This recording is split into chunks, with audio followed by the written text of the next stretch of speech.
Hello 12th standard students. So இந்த video வந்து உங்களுக்காக தான். இந்த வீடியோவில் நம்ம என்ன பார்க்க போகிறோம்னா 12th மார்க் லிஸ்ட்டு எப்படி டவுன்லோட் பண்ணுறது, அதே போல் ஸ்கேன் காப்பி வந்து எப்படி அப்ளை பண்ணுறது அப்படிங்கிறத இந்த வீடியோவில் பார்க்க போகிறோம். சரி வாங்க வீடியோக்குள்ளே போவோம். ஸோ அரசு தேர்வுகள் இயக்ககம் சென்னை 6 அவங்க வந்து ஒரு செய்தி குறிப்பு ஒன்று சொல்லியிருக்காங்க. இதில் வந்து 2 டாபிக் சொல்லியிருக்காங்க. ஃபஸ்ட்டு பார்த்தீங்கன்னா மதிப்பெண் பட்டியல் பதிவிறக்கம் செய்தல். அதாவது மார்ச் 2025 12ஆம் வகுப்பு பொதுத் தேர்வு எழுதிய பள்ளி மாணவர்கள் அவங்க என்ன பண்ணலாம் அப்படின்னா, வர்ற திங்கட்கிழமை 12ஆம் தேதி காலை 11 மணிலேருந்து உங்கள் ஸ்கூலில் போய் உங்கள் ஹெச்எம்டே வந்து நீங்கள் வந்து மார்க் லிஸ்ட் வாங்கிக்கலாம். இது ஒரு ஆப்ஷனாக கொடுத்துருக்காங்க. அதே போல் அப்படி இல்லை அப்படின்னா www.dge.tn.gov.in அப்படிங்கிற வெப்சைட்டில் போய் நோட்டிஃபிகேஷன் அப்படிங்கிறத கிளிக் பண்ணி அதில் HSC second year March 2025 statement of marks அப்படிங்கிறத கிளிக் பண்ணிங்க அப்படின்னா ஒரு பேஜ் ஓப்பன் ஆகும். அந்த பேஜில் உங்களோட டேட் ஆஃப் பர்த்து அண்டு உங்களோட ரெஜிஸ்டர் நம்பர் இது ரெண்டையும் கொடுத்து நீங்களே வந்து டவுன்லோட் பண்ணிக்கலாம் அப்படிங்கிறத சொல்லியிருக்காங்க. அதே போல் தனித்தேர்வர்கள் வெளியிலேருந்து எக்ஸாம் எழுதிப்பாங்க இல்லையா, ஸோ அவங்களும் அதே ஆப்ஷன் தான். நோட்டிஃபிகேஷனில் போய் ஹச்எஸ் செகண்ட் இயர் மார்ச் 2025 போய் அவங்களும் அதே போல் பிறந்த நாளும் அவங்களோட ரெஜிஸ்டர் நம்பரும் கொடுத்து டவுன்லோட் பண்ணிக்கலாம் அப்படிங்கிறத சொல்லியிருக்காங்க. ஓகே, ரெண்டாவது விடைத்தாள் நகலுக்கு விண்ணப்பம் செய்தல். அதாவது இப்போ வந்து ஏதோ நீங்கள் சப்ஜெக்டில் வந்து மார்க் வந்து கம்மியாக வந்திருக்கு அப்படின்னு ஃபீல் பண்ணுறீங்க அப்படின்னா நீங்கள் அந்த பேப்பரை வந்து நீங்கள் வாங்கி பார்த்துக்கலாம். ஸோ அந்த பேப்பரோட ஜெராக்ஸ் காப்பி உங்களுக்கு கொடுப்பாங்க.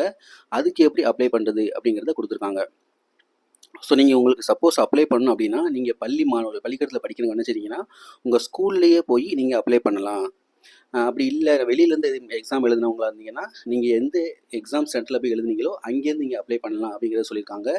என்றைக்கு அப்ளை பண்ணலாம் அப்படின்னா 13ஆம் தேதி, அதாவது வர செவ்வாய்க்கிழமை காலையில் 11 மணிலேருந்து 17ஆம் தேதி வர சனிக்கிழமை சாயந்தரம் 5 மணி வரைக்கும் நீங்கள் அப்ளை பண்ணலாம் அப்படிங்கிறத சொல்லியிருக்காங்க. அதே போல் +1 அரியர் எழுதியிருப்பீங்க இல்லையா, அவங்களும் வந்து இதே போல் விடைத்தாள் நகல் கோரி விண்ணப்பிக்கலாம். அதே டேட்டில் தான் விண்ணப்பிக்கலாம் அப்படின்னு சொல்லியிருக்காங்க.